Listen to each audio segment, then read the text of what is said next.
Usul a réitéré. On avait fait une capsule sur ses propos par rapport au service militaire que voulait Macron, et Usul nous expliquait voilà, que c'était que 3000 personnes, et puis on risquait peut-être d'être en guerre avec la Russie, donc il fallait commencer à reformer des jeunes via un service militaire, des choses comme ça. Et nous, on avait dénoncé ces propos qui rentrent un peu dans l'escalade guerrière voulue actuellement par les bourgeoisies européennes, et notamment par Emmanuel Macron. Ça a fait tout un shitstorm sur Internet, hein, pas que via nous. Et du coup, il s'est retrouvé à se faire traiter de Raphaël Glucksmann, de pro-CIA, des choses comme ça. Et donc, du coup, il a voulu s'expliquer sur Backseat.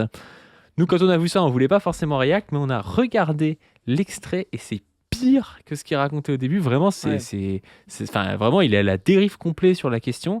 Et donc, du coup, on voulait continuer à en parler pour apporter des précisions aussi, parce que c'est un sujet important. Ça paraît toujours lointain tant qu'on n'est pas en guerre. Tu sais, ça paraît être un sujet presque. Tu sais, nous, on s'intéresse à la politique, aux élections présidentielles, à la sécu, des trucs comme ça. Tu te dis, la guerre, ça me concerne pas. Et le truc, c'est que la guerre, tant que ça te concerne pas, ça va, mais quand ça commence à te concerner, c'est ta vie que tu risques, quoi. Donc c'est pas rien. Et je pense que les partis de gauche n'en parlent pas assez aujourd'hui, et que c'est important pour nous d'en parler. Donc on va pouvoir débriefer tout ça avec Chris aujourd'hui. Chris, comment est-ce que ça va? Ça va. Ce que tu as dit, c'est intéressant sur le côté la guerre, ça te concerne pas. Et en fait, je pense qu'il y a beaucoup de gens en France qui s'amusent à être guerriers, à dire oui, la résistance à Poutine. Oui, parce qu'en fait, justement, je pense qu'au fond d'eux, ils savent très bien que ça les concerne pas à court, même à moyen terme. Et que pour l'instant, on envoie des gens de la périphérie impérialiste, c'est-à-dire les populations ukrainiennes qui sont en guerre civile depuis plus d'une décennie aujourd'hui. Et c'est très facile sur les plateaux télé d'appeler à la guerre quand jamais ça te concerne. Enfin, c'est classique des centres impérialistes, hein, de d'abord faire la guerre à l'extérieur et de se poser ce genre de questions. Comme tu l'as dit, en fait, la première fois, on était surpris et déçus, mais on s'est dit, bon, il est peut-être allé vite, on sait l'enjeu qu'il y a sur ces discussions, etc. Là, il a écouté les remarques et il a pris le temps d'en reparler.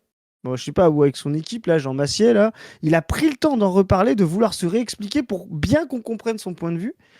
Et clairement, c'est un point de vue de belliciste, mais type Jadot 2022, qui était pour moi à gauche le pire. C'est absolument catastrophique. Enfin, je le dis clairement. On a perdu Usul là. Et en plus, il va donner le son. Et il va falloir inverser ça. Et je pense que les gens, c'est important que vous l'ayez en tête. Il va falloir inverser ça. Il va donner une leçon, soi-disant, de courage politique. Comme quoi, frère, le courage politique, ce serait de dire ouais, il faut la guerre. C'est catastrophique. Vraiment, cet extrait, il est catastrophique. Tous les gens qui vous disent non, mais faut arrêter avec les Russes, etc., à un moment, c'est pas sérieux. C'est une discussion qui est pas agréable du tout. Il y a 2 semaines, j'ai été accusé d'à peu près tout et n'importe quoi. Maintenant, je suis devenu Usul qui veut emmener les enfants de pauvres mourir à la guerre pour Macron. Ça, c'est nous, ça. Ça, c'est notre ligne. Ça, c'était notre ligne. Non, mais en réalité, évidemment qu'Usul, c'est pas le truc qu'il veut au premier degré. Concrètement, c'est ce que ça va faire. C'est-à-dire que les gens qui vont faire le service militaire volontaire et qui sont visés par les ministères des Armées, je vous renvoie à l'article de Position Revue sur les rapports entre le ministère des Armées et le ministère de l'Éducation nationale, qui montre bien la collusion qu'il y a entre le ministère des Armées qui veut recruter et qui fait de la pub principalement dans les REP+, et dans les zones rurales. Et donc évidemment que c'est là où il y a des pauvres. Et évidemment que si tu fais un service volontaire et que tu informes de service volontaire principalement des gens dans les REP+, et dans les zones rurales, tu vas avoir des pauvres envoyés à la guerre. Mais... c'est pas ce que veut Usul. Encore une fois, la plupart des gens, ils veulent le bien, tu vois, c'est pas le souci. Mais concrètement, c'est ce que ça risque de faire, tu vois.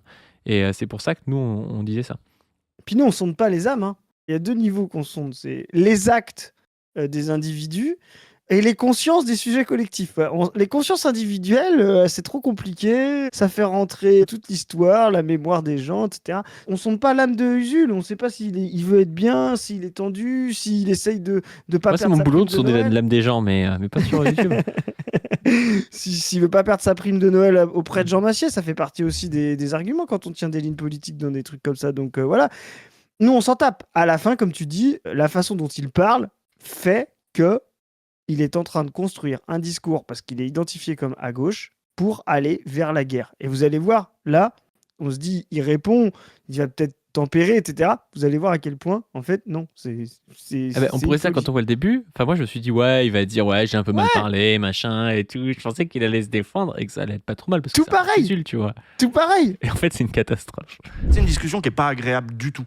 Mais qui est vraiment pas agréable du tout. Et Je sais que à gauche, il y a Ouais, le mais camp de la paix et d'ailleurs non mais c'est même toute la tradition de l'histoire du Parti communiste qui a longtemps été le camp de la paix. Il n'y a pas besoin de consentement pour la guerre. J'aime bien quand tu dis c'est une discussion pas agréable, on croirait un délégué CFDT qui dit c'est pas agréable, ton CDI, on va pas pouvoir le renouveler parce que là la boîte c'est compliqué en ce moment. Enfin vraiment, on croirait un type qui fait le lien entre les dirigeants bellicistes réactionnaires et le camp progressiste et qui essaie du coup de vendre le projet des dirigeants bellicistes en disant non mais je sais que c'est pas agréable, il va falloir envoyer les enfants à la guerre, mais c'est comme ça, tu vois. C'est vraiment tout le discours de la gauche de droite depuis des décennies, voire des centaines d'années, ce discours de dire on n'y peut rien, c'est comme ça, there is no alternative, on va à la guerre, donc en fait il va falloir faire des bombes, et puis il va falloir qu'un enfant sur deux, là vous choisissez celui que vous préférez, et puis on envoie l'autre à la guerre, allez hop hop hop, tu vois, c'est ça le truc. Hein. Et le mépris qu'il a, tu sais, pour la paix. Vraiment, enfin, je viens de parler de Jaurès qui s'est fait assassiner pour ça. Là, il parle du PCF. Un truc très connu, c'est ce qu'on appelle l'appel de Stockholm en 1950, justement, qui était un appel pour le pacifisme dans le monde et ne pas rentrer dans une course à l'armement nucléaire, etc., initié par les partis communistes. C'est très connu, ça a rassemblé beaucoup de monde. Bah, je veux dire, c'est l'honneur des communistes, quoi. Et lui, il arrive en mode, ouais, mais non, ouais, historiquement, bon, est-ce que c'est pas un peu de la merde, la paix? En plus, là, il va le faire tout au long de l'extrême, il commence. Le côté, c'est pas agréable. Mais mec, c'est pas toi qui te fais traiter de pro-Poutine. C'est pas toi qui te prends une armée de trolls, tous les médias dans la gueule, en te faisant traiter de pro-russe, et donc de fasciste, et donc de totalitaire ou je sais pas quoi. Tu parles des discussions pas agréables. T'es littéralement, avec ton discours, à une fin de repas avec Enthoven, Macron, Jadot, Retailleau et Wauquiez. Qu'est-ce que tu viens de parler de... C'est pas agréable. T'es invité à toutes les tables parisiennes de la grande bourgeoisie avec ta vision d'aller à la guerre avec la Russie. Qu'est-ce que tu nous dis, quoi? Ouais, on croirait. Je te dis, Avec Nolo. ça ressemble à un discours de régression sociale. Dans la régression sociale, il y a ça aussi. C'est ah ouais, mais c'est pas agréable quand on parle de reculer l'âge de la retraite et tout. Faut du courage pour ça, c'est pas agréable. Alors tu sais, tous les médias disent ça. Oui, c'est pas agréable quand tu parles aux gens à qui tu vas baiser la retraite. Et exactement comme quand tu parles aux gens à qui tu vas envoyer les gamins dans le service militaire, c'est pas agréable, oui. Parce que là, faut assumer contre la population de quelque chose d'antipopulaire. Par contre, sur le plan médiatico-politique, quelqu'un qui, comme Usul en plus, est un analyste médiatico-politique, c'est quand même ouf qu'ils se rendent pas compte que son discours est hégémonique en réalité dans les médias et dans la classe politique, tu vois.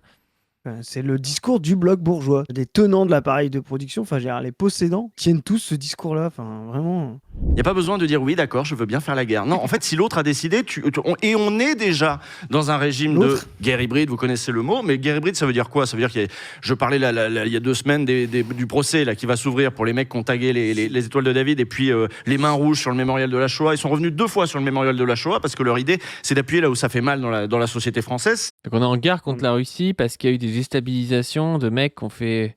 Enfin, je veux dire, on a littéralement les États-Unis qui ont écouté nos présidents. Enfin, il y a des pays qui font des déstabilisations de d'autres pays. Il y en a plein, encore une fois. Encore une fois, c'est pas bien, tu vois. Mais dire qu'on est en guerre contre la Russie parce qu'il y a ce truc-là, nous aussi, on fait des déstabilisations de d'autres pays. Attends, tu connais la France-Afrique, Usul? Est-ce que tu considères qu'on est en guerre contre le Mali? Enfin, je veux dire, on n'est pas en guerre contre ces pays-là aujourd'hui. Encore, ils auraient des raisons de nous faire la guerre. Moi, du point de vue malien, je considère que la France est en guerre avec eux. Hein. J'attends que les Maliens se lèvent et foutent une branlée aux soldats français et qu'ils les foutent dehors. Mais je veux dire, des déstabilisations comme ça, il y en a plein.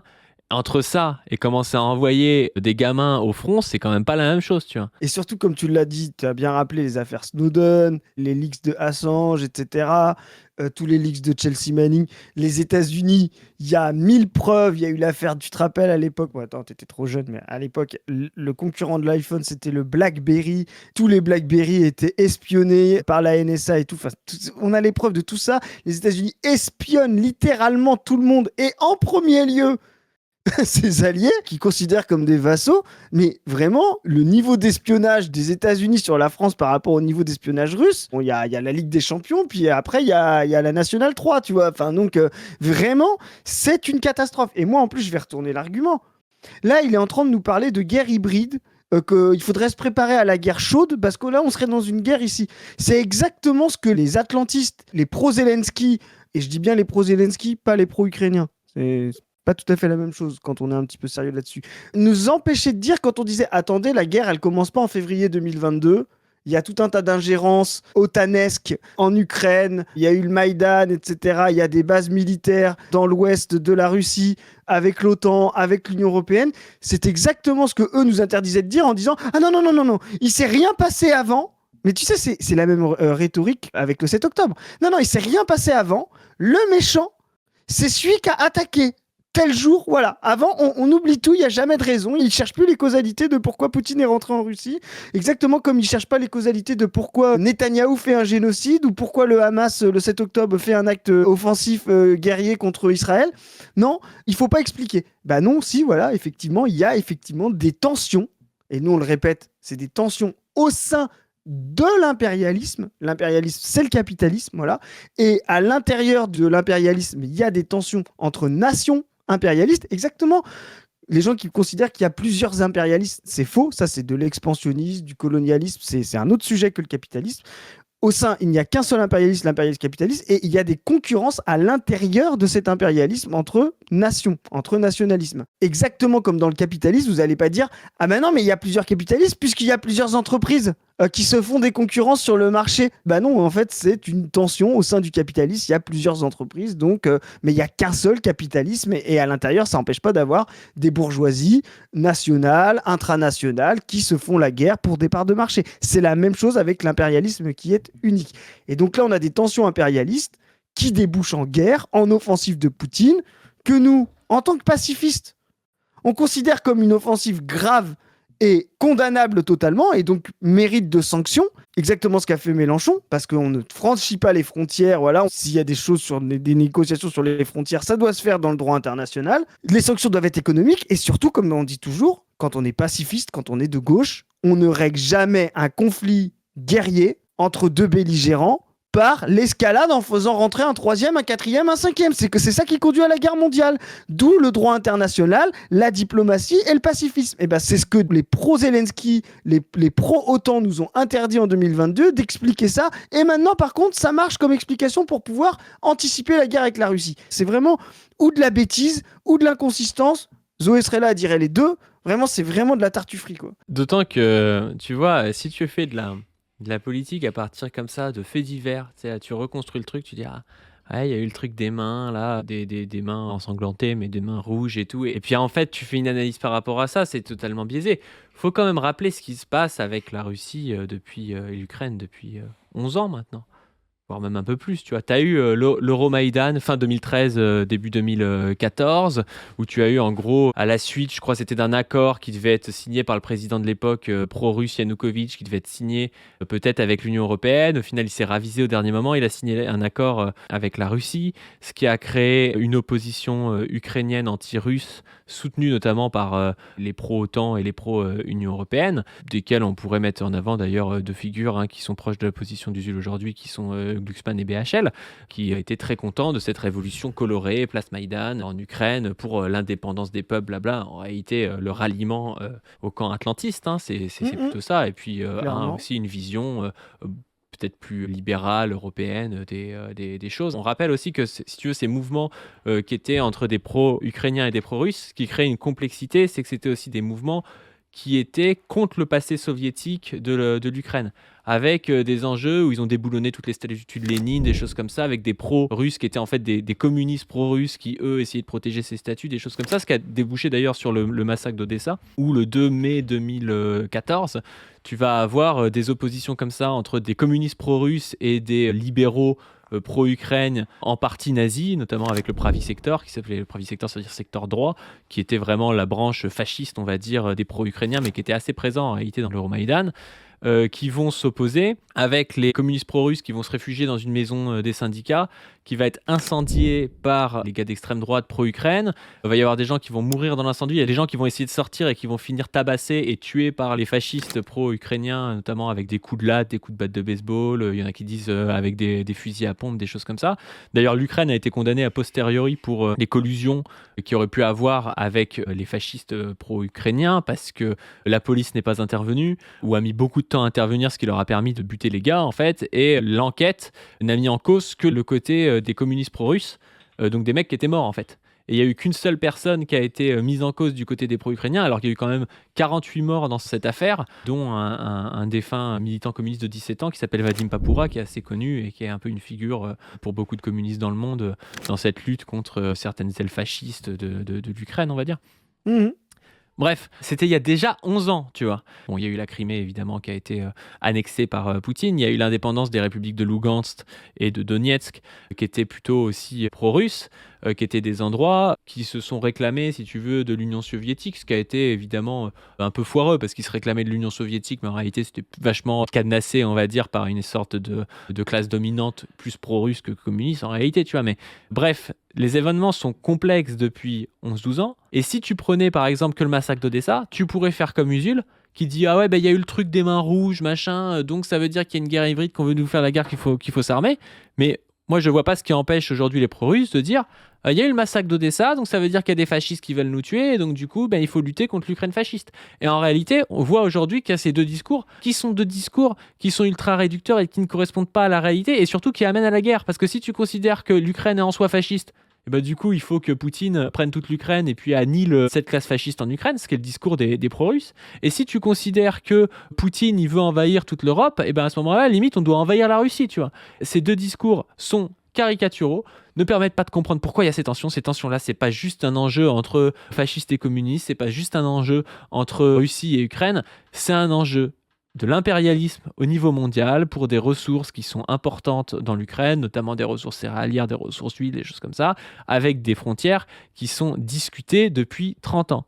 Et l'enjeu, il est ici. Et pour discuter des frontières et pour discuter la répartition de richesses ou des choses comme ça, il faut de la diplomatie, en fait. C'est la meilleure manière de le faire sans guerre. Si tu commences à dire ah bah non mais il y a le massacre d'Odessa, ah bah non mais il y a tel truc dans le sens inverse qu'aurait fait la Russie, et au final oui tu dis il faut faire la guerre et t'envoies les gamins mourir, mais en fait ça va rien régler, ça va juste rapporter de la guerre sur la guerre, ça va faire un cercle vicieux et ça va être de pire en pire, parce que Poutine il peut ramener les BRICS avec lui, nous on peut ramener les États-Unis, on peut ramener l'Europe, enfin à la fin plus personne s'en sort, tu vois, et c'est la guerre totale. Désolé si j'étais long. Non, t'as raison, mais c'est l'occasion aussi. Usul fait des précisions, on va en faire. Enfin, je veux dire, l'Ukraine a toujours été dans toute son histoire une forme de giron russe. Enfin, nous, on a une vision franco-centrée de nos frontières, parce qu'elles sont quand même très stables depuis plusieurs siècles, etc.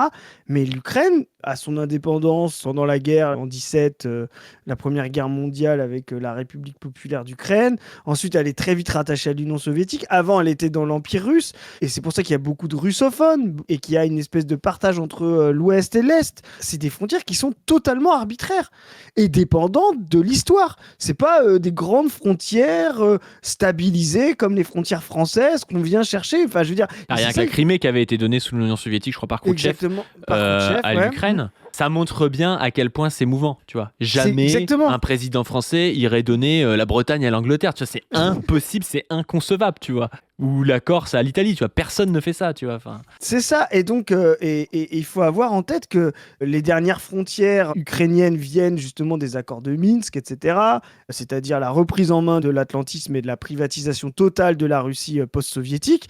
Enfin, c'est des frontières, si vous êtes anti-impérialiste, qui sont des frontières impérialistes. C'est une folie de ne pas pouvoir le rappeler. Et tout ça qu'on n'a pas le droit de rappeler serait soi-disant pro-Poutine. C'est exactement la même chose que les gens qui empêchaient de rappeler ce qui se passe en Palestine, la colonisation, la Nakba, la destruction lente du peuple palestinien. Voilà. Ne pas vouloir rappeler, c'est vouloir choisir le bon et le méchant. Voilà. En l'occurrence, le méchant, c'était la Palestine. Pour le camp occidental, le méchant, c'est Poutine, ce qui est vrai. Enfin, moi, j'ai aucun respect, qu'on le reprécise, j'ai aucun respect pour Poutine. Pour moi, c'est un belligérant du nationalisme au même titre que Trump. Voilà, au même titre que Trump. Et personne va m'obliger à dire l'un est pire que l'autre. S'il y a des gens qui se sentent à l'aise de gauche pour faire une colonne A, une colonne B, dans chacun avec Trump et l'autre avec Poutine, et puis voir les pour, les contre, et puis me dire actuellement Trump est quand même plus progressiste, bah bon courage à vous, et pareil pour Biden, hein, parce que je mets Trump et Biden dans le même espace, quoi. Voilà, vraiment, vous êtes catastrophique, quoi. Et sortir de ça, c'est justement ne pas savoir quelle guerre est propre, quelle guerre est nécessaire, quelle guerre est préventive. Tout ça, c'est des conneries de l'impérialisme. La question, c'est stop à la guerre. Non à la guerre. Pacifisme, c'est l'honneur, la tradition et la projection communiste. En ce moment, on a des survols de drones assez étonnants au-dessus de nos sous-marins nucléaires en Bretagne et puis une base militaire il n'y a pas encore 3 jours. Donc, c'est-à-dire, les menaces sont vraiment là, les menaces commencent à se concrétiser un petit peu. Le signal qui est envoyé par Macron... Il sait ce que c'est un arsenal de sous-marins nucléaires, des SNLE comme on dit, ou des SNA.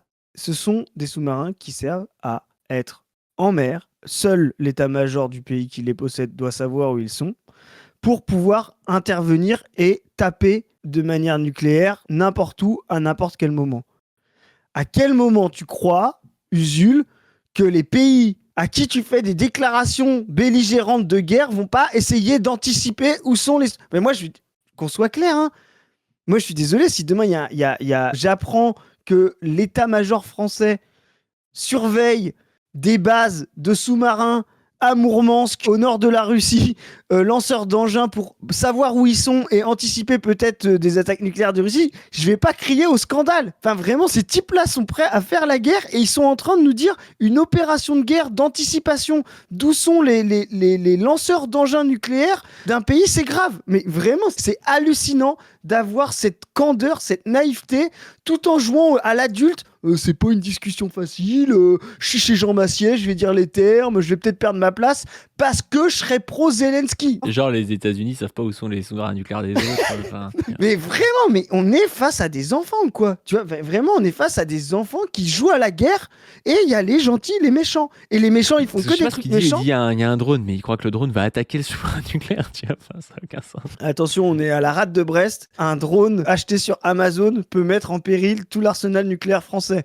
Si ça arrive, le problème, c'est pas la Russie. Hein. On va rétablir un service militaire. Encore une fois, il faut reprendre les proportions. Il y a 20 000 jeunes chaque année qui s'engagent dans l'armée de terre. L'armée de terre, là, recrute, vous savez, ils ont même... Là, c'est le moment pub d'Usul, il dit que c'est pas assez. Il dit faut viser 50 000 à l'horizon 2027. Gilles, moi, ce que je veux, c'est que tu nous dises quel cachet t'as reçu pour faire 2 fois le SAV, là, en mode Aurore Berger du service militaire français. Vraiment, il y a même un gars, je sais pas qui c'est qui a fait le short, mais il a eu la bonne idée de mettre l'affiche. C'est marrant que ce soit un mec noir qui mette dessus. Mais oui! Parce que c'est vraiment les publics visés dans les rêves plus, c'est tout de dire mec, t'as aucune chance d'avoir un boulot bien payé, viens dans l'armée. Là-bas, tu vas être bien, tout frais payé, machin. Ces gars, tu leur proposes le chômage ou l'armée, tu vois. C'est ça, c'est l'Amérique, c'est les tirailleurs sénégalais, enfin, c'est une vraie grosse tradition coloniale d'envoyer les périphéries se faire charcuter. Et avant qu'il y ait des périphéries coloniales, c'était les enfants de prolos, comme tu dis, ou les enfants de paysans. Je vais te dire, je lui pardonnerais s'il me disait, Chris, en fait... J'ai pris 50 000. J'ai pris 50K parce que j'étais endetté avec Société. Il faut que je rende l'argent. Du coup, j'ai pris 50K de Aurore Berger et de EPR pour pouvoir faire cette double pub. M'en voulez pas. Moi, je dirais, franchement, t'es pardonné, tu vois. Mais si tu crois vraiment aux conneries que tu dis, là, ça passe pas, quoi. Ils ont même du mal à recruter. C'est déjà compliqué de remplir pour les besoins de la France. Pour les besoins de la France, il y a vraiment besoin d'avoir 20 000 mecs par an. Enfin, c'est quoi ce truc, quoi. Enfin, et c'est quoi les besoins de la France actuellement? C'est ce qu'il dit pas. Les besoins de la France actuellement, c'est d'être au Mali, c'est de faire de l'ingérence dans les pays d'Afrique pour maintenir les intérêts total. Hein. C'est ça ce qu'il appelle les intérêts de la France. Hein. Genre, je sais pas, faut qu'il se réveille. Il n'est pas impérialiste, colonialiste normalement ce gars-là. Tu vois. Genre, il te dit les intérêts de la France. Quel intérêt aujourd'hui on a? Je veux dire, je pense qu'on a assez de militaires pour faire des opérations, je sais pas, antiterroristes, surveiller le musée du Louvre, je sais pas quoi, même si aujourd'hui le musée du Louvre c'est pas top, tu vois, c'est pas le bon exemple. Mais tu vois, ça d'accord, pour avoir des mecs qui protègent la population, ok, tu vois. Mais pour envoyer des gens partout dans le monde, c'est ça qui coûte vraiment de la main-d'œuvre, je pense, où tu envoies beaucoup de militaires parce que tu veux garder des sites qui sont des sites qui rapportent de la thune, en particulier à Total ou à Bolloré, tu vois. Mais c'est aberrant de faire ça en disant on n'a pas assez de monde, quoi. La majorité des opérations, mais j'aimerais bien savoir ce qu'il en pense. La majorité des militaires français aujourd'hui de leurs opérations sont dans des opérations extérieures impérialistes. Hein. J'aimerais bien savoir ce qu'ils pensent de ça. Des drones français, de l'espionnage français, il y en a partout. Est-ce qu'ils pensent que partout où on espionne, faudrait que ces gens-là, de manière légitime, nous déclarent la guerre? On vivrait dans une belle planète, pas du, tu vois, si on faisait ça. T'as dit un truc intéressant, il n'est pas colonialiste, il n'est pas impérialiste, normalement, ce gars-là. C'est vrai qu'on a l'impression de voir un... Moi, je reconnais pas Usul, il a plus les mêmes cheveux, je pense qu'il va s'enlever la barbe et garder que la moustache, et plus personne verra la différence entre lui et Edoui Plenel. À l'oreille, déjà, ça s'entend plus. Vraiment, c'est là où on voit comment on va à la guerre, tu vois. Comment on va à la guerre. avant que les conditions matérielles soient reprises, il y a plein de gens qui sont contre la guerre. Puis quand le capitalisme entre en crise, c'est toujours un moyen pour lui, le capitalisme en crise, de résoudre les problèmes par la guerre. C'est-à-dire de résoudre un manque de débouchés, un manque de croissance mondiale, une baisse tendancielle du taux de profit, c'est-à-dire une surconcurrence, une suraccumulation du capital, d'aller détruire de la demande. Lisez Luxembourg, lisez Lénine, c'est des gens très importants là-dessus, qu'on parlait d'impérialisme et tout. Allez voir comment justement la guerre permet de détruire du capital, c'est-à-dire détruire des entreprises, en récupérer, etc., et relancer la demande. Voire même des mutations comme un appareil industriel orienté vers tel type de secteur, je prends les Allemands, l'automobile, qui sont en galère avec la concurrence chinoise, peuvent réorienter leur appareil industriel vers l'armement. Que ce soit le SPD ou que ce soit le CDU, là, qui se sont succédés à la chancellerie, mettent des crédits de guerre. Voilà. C'est ce que fait la Russie. La Russie, en tant que nation capitaliste, était en crise monumentale de production, de productivité, aussi attaquée économiquement par les États-Unis qui sont devenus, et ça c'est des choses que les gens n'ont pas en tête, qui sont devenus le premier producteur de pétrole dans le monde. En 20 ans, ils sont devenus premiers producteurs de pétrole. Donc ils ont mis en difficulté les pays du Golfe, l'Iran, la Russie, dans son exportation à cause du gaz de schiste. Voilà. La façon de répondre de la Russie, ça a été de réorienter son appareil militaire vers la guerre. Mais on voit bien que son appareil militaire n'a aujourd'hui pas du tout les moyens, même d'aller jusqu'à Kiev. Tu vois ce que je veux dire? Tu sais, vraiment, les gens, ils te parlent de Hitler, etc. Hitler a roulé sur l'Europe en 5 mois. On parle pas de la même chose. C'est plus que c'était les fascistes. Les fascistes, au départ une tragédie, ensuite une farce. Mais pardon, la guerre tourne mal. Fin de carrière, le micro tournait encore. Mais je veux dire, l'appareil industriel allemand orienté vers la guerre du nazisme, c'est monstrueux par rapport. La Russie, c'est la 20e puissance mondiale. Ils ont des énormes difficultés. Ils ont un problème de démographie. Enfin, faut se rendre compte que la Russie est un tout petit pays de l'impérialisme. Ils essayent d'exister avec leur nationalisme, mais c'est tout petit. C'est pas l'Allemagne des années 20, 30, 40 qui était numéro 1 mondial de l'industrie. Si vous voulez faire une comparaison de ce que serait d'un pays qui a les capacités d'exploser le monde par une crise fondamentale et par son appareil industriel réorienté vers la guerre, ça s'appelle les États-Unis. Il y a un pays qui pourrait mettre la guerre partout dans le monde comme l'Allemagne l'a fait par rapport à sa puissance industrielle, sa puissance démographique, etc. et sa crise, ce serait les États-Unis.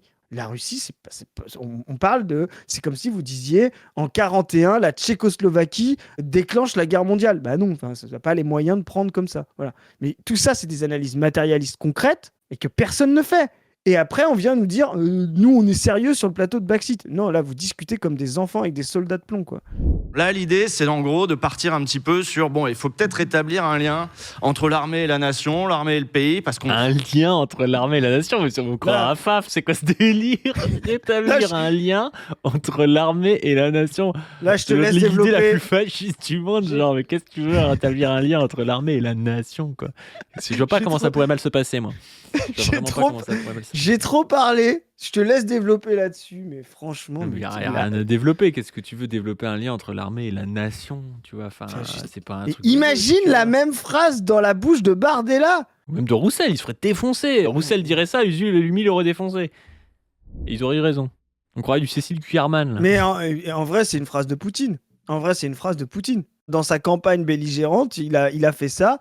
Il a voulu rétablir un lien entre l'armée et la nation. Mais la folie du truc, quoi. Et je rappelle que, contrairement à la première fois, là, il avait répété le truc, il avait écrit le truc pour répondre aux gens. Voilà. Et là, on peut plus le blâmer il est allé trop vite, il s'est fait avoir, quoi. C'est l'argent de société qui est passé chez McKinsey pour pouvoir préparer cette interview, en fait. Ah, mais voilà, dis la vérité, t'as pris un bif. Peut-être d'avoir besoin de l'armée pour, sécuriser un traité de paix éventuel en Ukraine avec des troupes françaises ou je ne sais quoi. Ça, ce sera évidemment pas les jeunes du service militaire. Et pourquoi il dit... Il dit qu'il faut recruter des jeunes pour sécuriser un traité de paix en Ukraine. Je sais pas pourquoi on aura besoin des jeunes. Non, on a littéralement l'arme nucléaire. On a quand même une armée. Il n'y a pas besoin de 3000 jeunes de cité pour aller sécuriser un traité de paix en Ukraine. Enfin, le traité de paix, il sera sécurisé si les deux parties se mettent d'accord, tu vois. C'est pas 3000 jeunes. Et puis après, il dit que ce sera évidemment pas les jeunes du service militaire qui iront, tu vois. Donc en fait, c'est pas trop ce qu'il raconte. Ah oui, après j'ai dit faut défendre les démocraties libérales. Et on m'a Ah, dit ça. tu es bien naïf, Usul. Les démocraties libérales. Après, tu sais que moi, j'ai dû expliquer ce que c'est qu'une démocratie libérale, s'il y en a plein qui ne Eh savaient oui. pas. Une démocratie libérale, tu vois, la différence, c'est l'Ukraine. Bon, c'est un pays où le numéro 2 est condamné pour corruption, où les partis de gauche sont interdits, où le code du travail est interdit, les syndicats sont interdits. Et puis, il y a des néo-nazis qui peuvent brûler des mecs dans une maison des syndicats. Et puis, la justice fait pas son job et la police non plus. Mais ça, c'est une démocratie libérale, tu vois. Et puis, de l'autre côté, t'as Poutine. Bon, il s'appuie sur des milices comme la milice Wagner qui est néo-nazi. Il a mis des droitards réactionnaires partout. Il est conseillé par un gars qui a l'air d'être une espèce d'illuminé. Comment il s'appelle d'ailleurs? Dugin, une espèce d'illuminé réactionnaire. Mais ça, c'est pas une démocratie libérale. Tu vois, il y a un peu la bonne démocratie, C'est ça. qui est la démocratie libérale, et puis il y a la démocratie réactionnaire. Bon, c'est un peu pareil, mais c'est une démocratie réactionnaire. Tu vois. C'est une démocratie libérale, mais ils ont interdit les élections. Ils sont passés outre les élections en Ukraine, mais ça reste une démocratie, quoi. C'est le sketch des inconnus. Jean Massias et Didier Bourdon. Il arrive, il fait le sketch de A à Z. Ah, je l'attendais. La démocratie libérale. Je l'ai vu venir à la ronde. Alors, bon, la démocratie libérale, c'est quand il n'y a pas d'élection présidentielle, mais ça permet de faire tourner l'économie de marché, c'est la bonne démocratie libérale.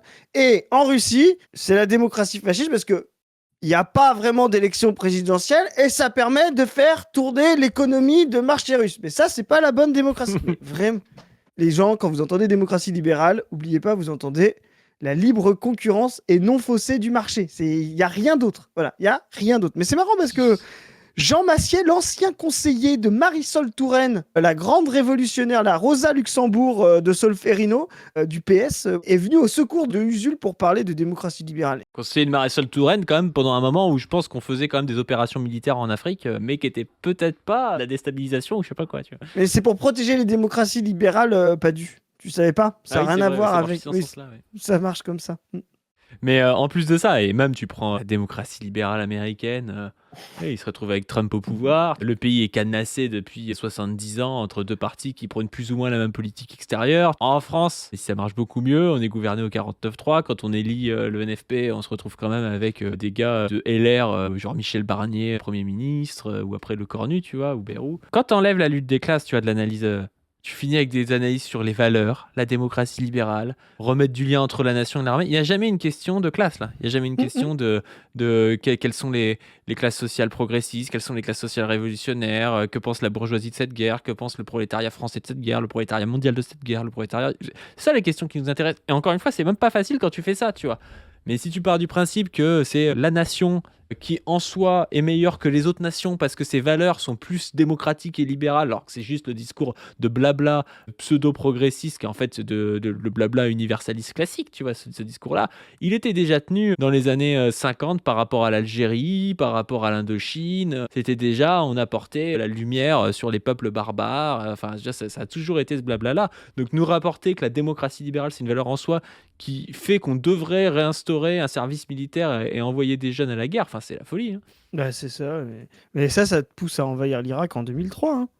Bah, clairement. Hein. À droite de Villepin. Hein. En fait, on va se retrouver dans une situation qui est un petit peu celle de la guerre d'Espagne dans les années 30, c'est-à-dire qu'on a littéralement un régime ami, un régime qui partage un certain nombre de nos valeurs démocratiques. Un régime ami. Mais l'Ukraine, ils ont interdit tous les partis de gauche, les syndicats, le code du travail, il n'y a pas d'élection présidentielle, ils ont foutu une partie de néo-nazis au pouvoir. Quel rapport avec les républicains et les anarchistes et même les marxistes espagnols des années 30, tu vois, ouais. C'est pas du tout le même exemple, tu vois. Quel rapport avec le POUM? Tu vois ce que je veux dire? Enfin, les marxistes du POUM de la guerre d'Espagne, quoi. Je veux dire, les mecs qui ressemblent peut-être le plus au POUM de la guerre d'Espagne, c'est les gars qui ont essayé d'instaurer des républiques soviétiques à Lugansk et à Donetsk.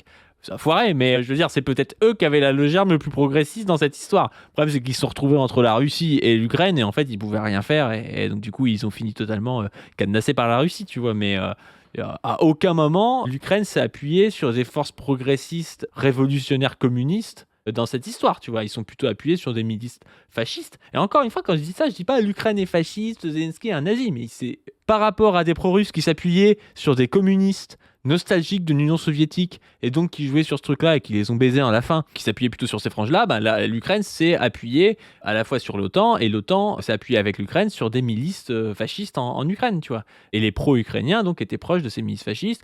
D'ailleurs, ils avaient pour idole Bandera, qui était quand même un gars qui a été dans la collaboration de A à Z, dans la Shoah par balle, qui a été un des compagnons de route du nazisme, voire un peu trop, comment ça s'appelle, violent pour les nazis, parce que tu sais, les nazis disaient toujours toujours que les SS ukrainiens étaient presque un peu vulgaires, tu vois, parce qu'ils tuaient des femmes enceintes, je sais pas trop quoi, ils leur enlevaient leurs c'est bébés ça. avant de les tuer, enfin, genre, c'était Ouais. un enfer. Hein. N'allez pas voir le Wikipédia de Banderas, ça va vous faire peur. Ouais, c'est ça.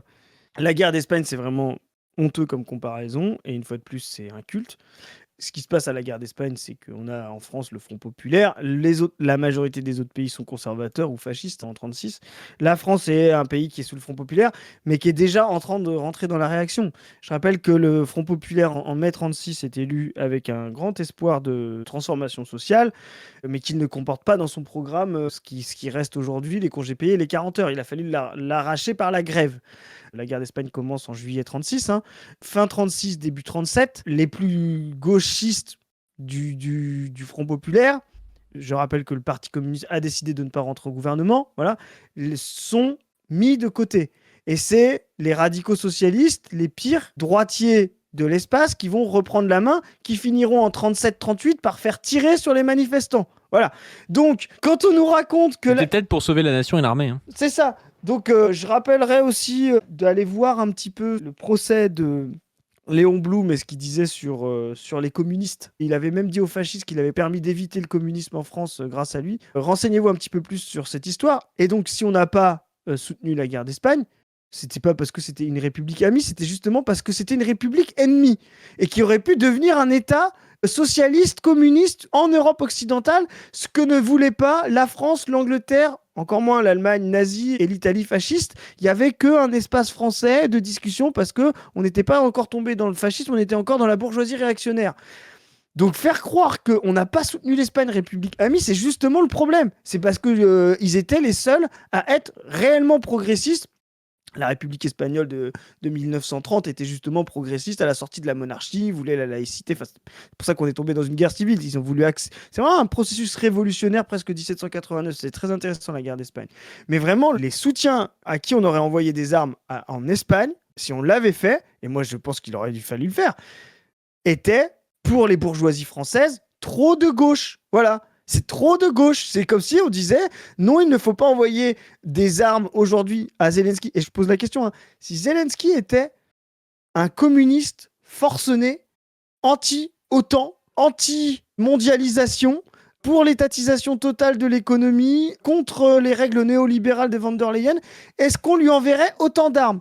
Moi, je pose la question à Usul qui veut poser des questions compliquées, des discussions pas faciles. Je pose la question à Usul, si c'était la même configuration, est-ce qu'on lui enverrait autant d'armes ? Je prends le pari que non, car on ne veut pas armer des populations, des armées, contre l'impérialisme libéral et bourgeois. Et c'est exactement pour ça qu'on n'est pas intervenu en Espagne. Donc c'est cette bêtise de faire croire que c'était une république amie. Non, c'est justement parce qu'on les considérait comme des ennemis. Qui est attaqué par le modèle d'en face, le modèle fasciste, le modèle... Voilà. Le modèle d'en face. Non mais vraiment, lui, il parle comme un marketeur, quoi. Ouais, la part de marché du fascisme, le modèle d'en face, faut qu'on fasse une réunion de direction. Non, mais... Et puis la France n'avait pas considéré les deux modèles en fait comme le modèle d'en face, c'est-à-dire il y avait à la fois le modèle communiste et le modèle fasciste. En fait, c'était des noisettes en fait, les radicaux de gauche, c'était des noisettes et d'ailleurs ils finiront comme des noisettes. Hein.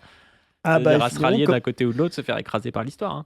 Comme des noisettes, exactement. Tu fais bien, c'est très intéressant ce que tu dis, je finis là-dessus, parce que ce que fait Usul aujourd'hui, dans la position où il est, eh ben, il aurait dit, parce que là c'est une position macroniste, libérale, contre le nationalisme réactionnaire de Poutine, et on va dire le communisme ou l'anarchisme espagnol, et là il est entre les deux, il aurait à l'époque dit « Ah non, on va essayer de prévenir la guerre en Espagne, mais il faut surtout pas livrer des armes au Parti communiste parce que, attendez, c'est armer des futurs staliniens, tu vois. » Il serait exactement dans la position de Noisette, qui nous fasse pas croire qu'il aurait rejoint les brigades internationales en 1936 ou qu'il aurait poussé à envoyer des armes, vu la position qu'il a aujourd'hui. On n'est pas intervenu et on a préféré la non-intervention. Les Républicains ont perdu. On s'est retrouvé avec l'Espagne de Franco pour combien d'années ? Ça a dérangé qui ?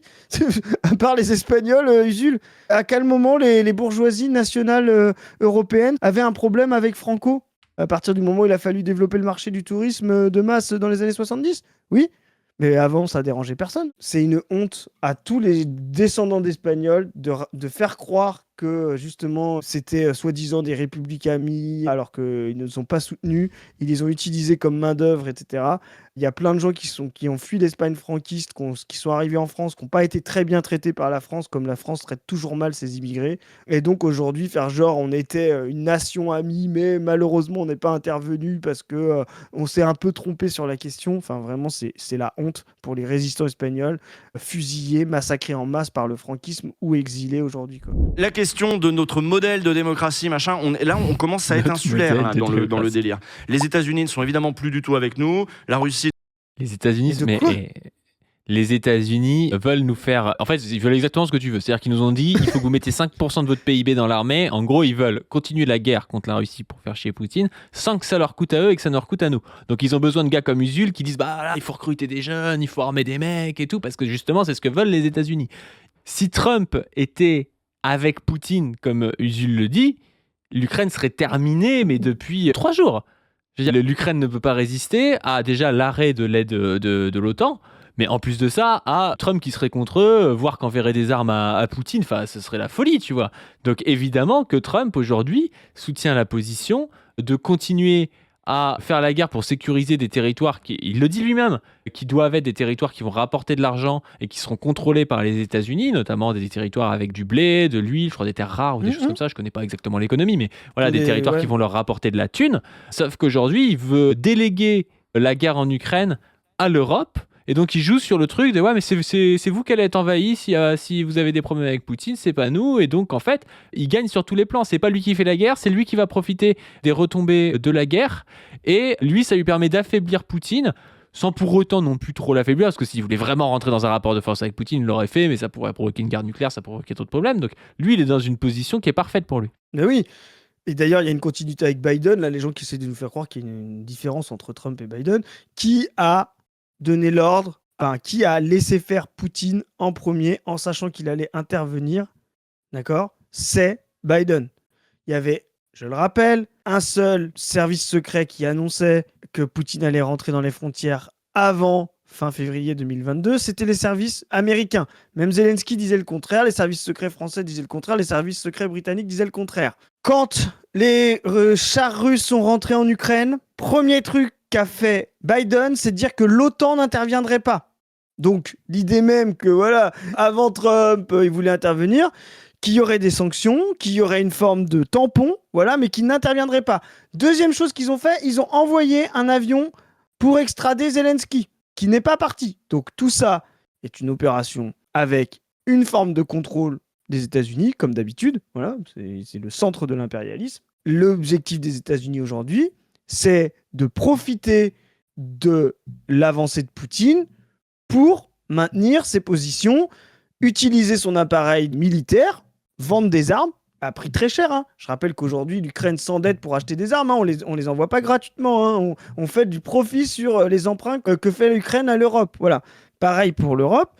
Ce qu'a fait Trump aujourd'hui, et ça c'est la nouvelle doctrine de Trump, c'est de dire, en plus de vouloir être impérialiste, ça nous coûte trop cher l'armée, donc maintenant, on va être impérialiste que de manière un peu traditionnelle, un peu début 20e siècle, sur le plan économique. On arrête de dépenser des GI partout dans le monde. Donc maintenant, l'Europe, vous allez faire le boulot de l'OTAN, allez mettre vos troupes, envoyer des armes, nous on va juste profiter, comment dire, des accords commerciaux de la paix. C'est ce Donc, que ça se fait trouve, Trump. c'est Trump qui a payé Usul, en fait. Bah j'espère, mais j'espère qu'il a pris plus que 300 000 du coup. Et d'ailleurs, on va faire une question à Usul. Si Trump s'est retiré, soi-disant, pourquoi il est autant à faire de la diplomatie, voilà. Et est-ce qu'il pense que quand il y aura des accords de paix, qu'on aura stabilisé les positions et les ressources économiques clés, les États-Unis vont dire ah bah non, comme c'est pas nos militaires et que c'est les militaires européens qui sont là à surveiller, nous on n'a pas de priorité sur les ressources, hein. Pas de problème, on est fair play, si c'est pas nos GI, c'est pas nous qui profitons économiquement. Tout ça est bidon. Partout où Trump fait la paix, c'est justement pour maintenir son hégémonie économique. Donc faire croire que Trump ou que les États-Unis ont changé de ligne là-dessus, non.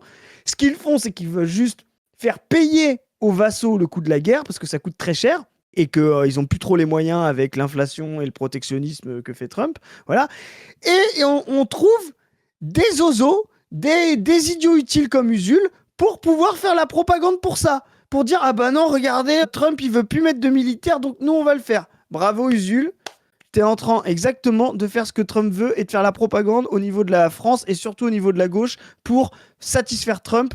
T'inquiète pas, ton virement en dollars va venir. La Chine a aussi des enjeux. Franchement, l'Europe pas unie, ils préfèrent. L'enjeu, c'est la désunion de l'Europe. Et donc, la solidarité européenne, elle peut... J'aime tu vois, bien. C'est vraiment... Attends, c'est vraiment un truc d'Atlantis parce que la Chine, dans cette histoire, est vraiment le gros pays le plus clean dans l'histoire. oui. Ils ont profité de cette histoire pour avoir un contrat, je crois, sur... je sais plus si c'est 90 ans ou un truc comme ça avec la Russie pour leur gaz ou un truc du genre, un contrat à prix réduit et tout, parce que d'un coup, les ventes de gaz devaient partir autre part que vers l'Europe et donc du coup, ils ont négocié ça. Mais à part ça, ils sont pas en train de foutre de l'huile sur le feu H24, ils envoient pas des armes H24, enfin, ils sont pas du tout autant impliqués que l'OTAN est impliquée ou que la Russie est impliquée. Donc c'est quand même assez moyen de revenir sur l'ennemi chinois et russe. Enfin, ça va, si on n'est pas Kluxman, normalement, on arrête de faire ça, tu vois. Non mais c'est oufissime parce que vraiment là on a un truc de plateau télé niveau BFM ou je sais pas quoi.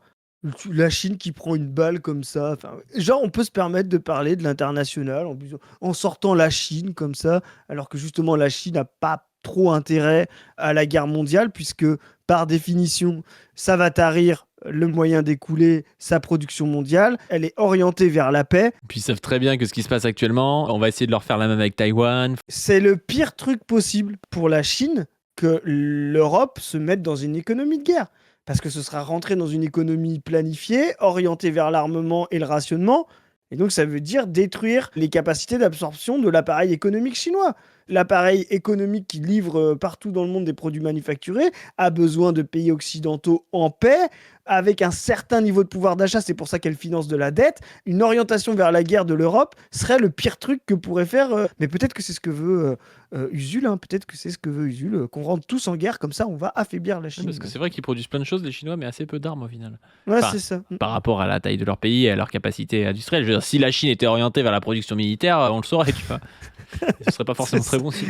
Ils commencent à s'y mettre maintenant, parce que comme ils entendent les bruits de bottes aux frontières, ils ont raison. C'est une discussion qui n'est pas agréable du tout. Ce qu'a dit le général Mandon sur les Russes sont en train de s'équiper militairement au-delà de leurs besoins en Ukraine. Vladimir Poutine. Donc Usul, lui, quand il cherche des sources, il prend pas des sources journalistiques. C'est un mec qui, normalement, il est connu pour la critique médiatique, de dire, voilà, bah machin, Nathalie Saint-Cric, elle est pas neutre. Là, par contre, il croit un général sur parole dans la propagande de guerre qu'il va mener en disant ah bah ouais, comme le général Mandon qui veut envoyer nos enfants mourir à la guerre a dit que Poutine s'armait, et ben du coup il faut que nous aussi on s'arme, tu vois. C'est vraiment le cercle vicieux parce que Poutine, qu'est-ce qu'il fait? Poutine, il doit dire pareil, il doit dire bah le général je sais pas qui russe, il a dit que les autres ils s'armaient donc on va s'armer aussi. Et à la fin en fait c'est comme ça que t'envoies les gens à la guerre. D'autant plus que c'est justement ce type de discours et le réarmement des pays d'Europe qui vont pousser Poutine à s'armer de plus en plus, et c'est un putain de cercle vicieux à la fin. C'est pour ça qu'il faut passer par de la diplomatie, tu vois. Je sais pas, c'est bizarre qu'on doive rappeler ça, mais le pire moyen de régler une guerre, c'est de faire rentrer un troisième belligérant dedans, tu vois, Ouais, ou un et puis de quatrième et un croire- cinquième. Et puis de croire les généraux sur parole, tu vois. Non mais voilà, c'est ça, le type, il arrive et il dit « Je vais demander à un vendeur de sucreries au patron d'Haribo si c'est mauvais pour la santé, de manger trop de bon bec. » Bah, là, il lui demande à un général si on va faire la guerre, quoi. Poutine ne s'arrêtera pas là, il a certainement des ambitions pour demain, et ses ambitions sont notamment de... Il est même pas capable de prendre Kiev, il va pas prendre la France, le mec. De détruire l'Europe de l'intérieur. Putain, attends, on va- détruire l'Europe de l'intérieur par les partis frères qu'il va avoir chez nous. Je pense à Bardella ou à je ne sais pas qui. Il parle comme Florence Berger-Blécler quand elle dit il y a les frères musulmans partout et tout. Bardella, il a pas besoin de Poutine pour prendre le pouvoir en France. Bardella, il suce Donald Trump H24 qui est littéralement en guerre avec Vladimir Poutine via l'Ukraine. Bardella, s'il doit choisir entre Donald Trump et Vladimir Poutine, il va choisir Donald Trump. Enfin, c'est complètement fou de se dire ah bah non, mais l'extrême droite dans les pays en crise qui sont financés par l'Union européenne, qui sont tout à fait acceptés par l'Union européenne, c'est la Mais faute oui. de Vladimir Poutine, tu vois. Et c'est la 20e puissance mondiale qui gère ça, voilà, de l'extérieur. Enfin, le niveau de complotisme. Mais de toute façon, il avait fait une vidéo sur tu te rappelles, Ouais, c'est sur une catastrophe, ouais. l'ingérence russe qui était d'un Il y complotisme. avait l'ex-empire Mais- qui lui avait répondu qu'il avait défoncé. Aujourd'hui, les libéraux autoritaires réactionnaires type Bardella, type Meloni, type Orban, plus son nom, mais la Pologne, etc., les Pays-Bas, sont bienvenus en Europe, non pas parce que la Russie est d'accord, bienvenus par la Commission européenne de von der Leyen, parce que c'est des gens qui font des réformes sur l'État social, qui veulent le détruire et qui, en plus, avec leur autoritarisme réactionnaire, font museler la foule et les syndicats. Ce n'est pas l'intérêt russe, c'est l'intérêt du néolibéralisme en crise. C'est pour ça que la Commission européenne donne des milliards à Mélanie. Tu sais pour faire quoi elle a donné tous ces milliards ? Pour qu'elle monte dans la notation Fichte de l'endettement. Enfin, tu vois, pour qu'elle passe de B... Non mais tu te rends compte du truc quoi. Mais en fait non, c'est Poutine qui contrôle. Non mais vraiment, c'est vraiment mais ne pas comprendre l'analyse économique impérialiste en crise qui pousse partout les gens. Berger Bleckler qui te dit ouais c'est les frères musulmans qui contrôlent von der Leyen limite tu vois. Enfin elle dit pas ça mais elle dit des choses un peu similaires tu vois. C'est-à-dire que tout ce qui n'est pas clairement fait par Poutine en fait en sous-main c'est fait par Poutine. En plus détruire l'Europe de l'intérieur, Poutine pousse depuis toujours. Il y a quelques années, il y avait d'énormes partenariats en Russie et en France. Justement, pourquoi sur le Nord Stream? Et à propos du Nord Stream, parce qu'il parlait des mains là. Quand les Russes ils ont fait les mains rouges en France, les États-Unis ils ont carrément détruit le Nord Stream.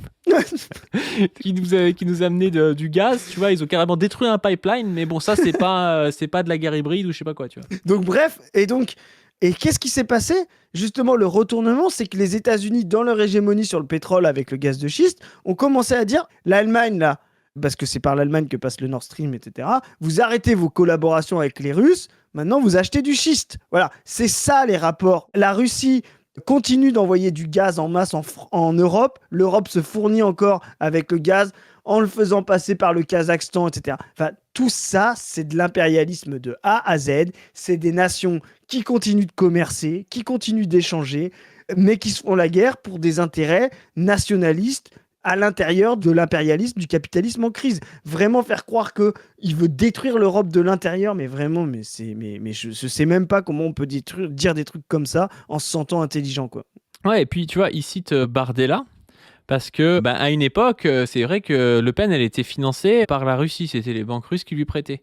Aujourd'hui, Bardella, dans sa dynamique d'union des droits, de pro-business, de machin, et hier, Darius Rosberg l'a interviewé sur la Russie, et Bardella déclare, je cite, « La Russie est une menace multidimensionnelle pour les nations européennes. » Donc ce qui est intéressant, c'est qu'on va voir petit à petit Bardella avoir un discours de plus en plus comme celui de Retailleau, comme celui de Wauquiez, comme celui de Macron, et Usul avoir le même discours. Et là, on va avoir une sorte d'alliance nationale, d'union sacrée, qui ira d'Usul à Bardella, alors que Usul va nous dire, ouais, c'est Bardella, c'est un pro-Poutine, quoi. C'est ça qui est fou. Il voit pas la dynamique qu'il y a au RN de soutenir justement l'Europe et Trump contre la Russie.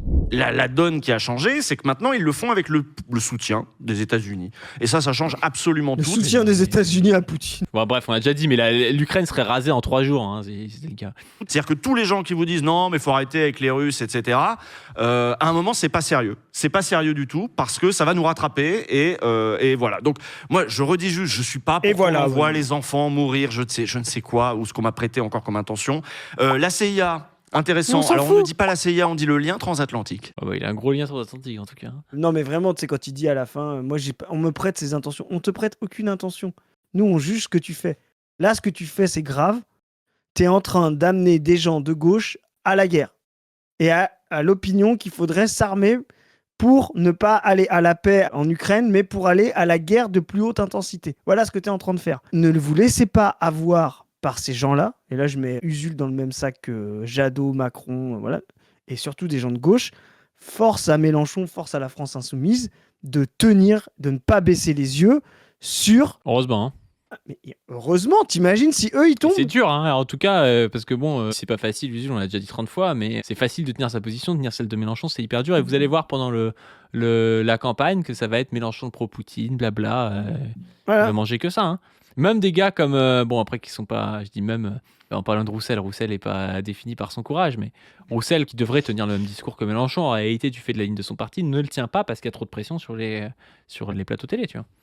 C'est ça. Donc, force à la FI qui justement ne tombe pas là-dedans et fait en sorte que la gauche, comme elle est très importante, puisse avoir un espace où on puisse dire non à ces conneries. Mais moi, j'ai grand peur, et là, je vais être un peu tragique, mais il va y avoir peut-être des gens qui vont appeler à ce qu'il y ait un Raoul Villain sur Mélenchon, s'il est trop pacifiste, quoi. Raoul Villain, je précise, c'est l'assassin de Jaurès en 14, quoi. En effet, il y a des acteurs du lien transatlantique en France qui ont longtemps soutenu des politiques assez bellicistes quand ils pensaient être backés par les États-Unis. Et ça n'est évidemment pas mon école, je n'ai évidemment pas de lien avec ça. Non. Mais tu fais ça gratuitement. Je sais pas ce que t'en penses, mais moi, si j'étais de la CIA, c'est exactement ce que je dirais. Mais... Non, mais oui, moi je dirais la même chose. Non, mais surtout qu'il dit ouais, il y a des gens, ils ont eu des petits discours bellicistes en lien avec les États-Unis, alors que c'est exactement ce qu'il fait.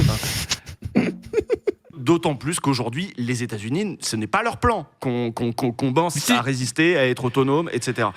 Putain, bref, on va arrêter là, je tout crois. dire. C'est littéralement leur plan. C'est vraiment les déclarations de Poutine nous invitent à mettre plus d'argent dans l'armée. C'est leur plan, c'est exactement leur plan. Tu es en train de faire de la pub de leur plan. Il y a rien de plus de leur plan. Enfin, insupportable. Franchement, c'est vraiment les mecs. Tu sais, c'est Tony Blair. Il nous fait un Tony Blair. Tu sais, Tony Blair a essayé de nous faire croire après 2003, quand il commençait à avoir le merdier, qu'il était allé là-bas pour faire en sorte que les Américains ne fassent pas n'importe quoi. Tu vois, Jules, c'est le gars.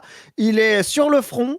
Il a une ration militaire américaine, il a un écusson américain, il a un M16 et il dit « Je suis là contre les intérêts des Américains sur le front russe pour contrecarrer leur plan. » Ok.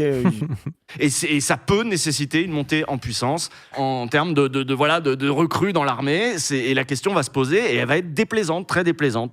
Catastrophique. Bon, bah, catastrophique. En plus, c'est marrant qu'ils ne voient pas les liens qu'il y a entre ce discours, la politique d'armement et la baisse de nos acquis sociaux. Parce que s'il faut financer ça, il faut prendre l'argent quelque part. Et à la fin, c'est sur la loi de la financement des sécurités sociales que ça tombe. C'est sur les écoles, c'est sur tout ça. Tu vois, la position est super incohérente du coup. Parce que là, je ne vois pas comment demain, ce mec ne peut pas dire ah bah on va devoir si on joue vraiment notre survie, bah on va devoir prendre sur l'école, on va devoir prendre sur les soins. Ah oui. Et puis à un moment donné, on va devoir faire des frappes préventives parce que si vraiment on a un fasciste qui veut nous envahir, je vois pas pourquoi est-ce qu'on ferait pas des frappes préventives. Ça peut nous permettre peut-être de gagner une guerre ou de ralentir la guerre. Donc demain, en fait, les mecs vont se mettre à soutenir le fait que nous-mêmes on attaque la Russie parce qu'en fait, elle devrait nous attaquer parce qu'ils ont envoyé des drones pour regarder où étaient nos sous-marins, tu vois. Enfin, le truc est délirant, ça nous emmène à la guerre. C'est vraiment le début, mais avec cette logique, tu vas à la guerre, tu vois. C'est pour ça qu'il faut critiquer la logique en tant que telle et tout pas dans cette logique. Et c'est pour ça que la France insoumise doit à tout prix résister à cette logique. Pour l'instant, elle le fait. Je pense qu'elle va continuer à le faire tant qu'il y a Mélenchon. Mais moi, j'ai souvent entendu notamment des gens qui sont un peu des jeunes militantes et qui comprennent l'aspect social, l'aspect de lutte, je sais pas, sur les questions de sexisme, sur les questions de racisme, les questions de racisme ou des choses comme ça dans la France insoumise, qui disent ouais, mais il est quand même un peu tanky, Mélenchon, enfin sur l'international et tout, il est pas bon, oui, tu mais vois. ils se font avoir. Ils se font avoir totalement parce que justement, Mélenchon, il tient la ligne sur l'international et c'est tout son honneur. Et tout à fait, et c'est parce qu'ils se font avoir en fait, c'est parce que c'est des gens qui ne sont que du côté des choses hégémoniques à gauche.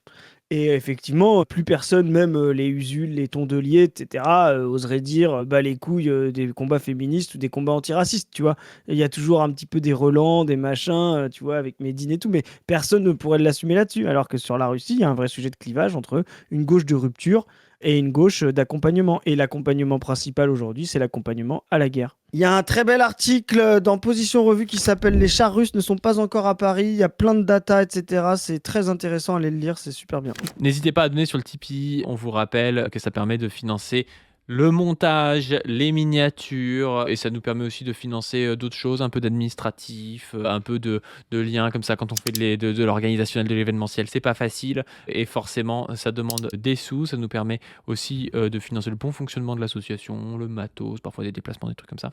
Sur ce, n'hésitez pas à vous abonner à la chaîne de Zoé, à ma chaîne personnelle, d'aller voir Position Revue, d'aller sur tous nos réseaux, Insta, Twitter, TikTok, tout ce que vous voulez. Et sur ce, on vous dit à plus. Salut les gens. C'est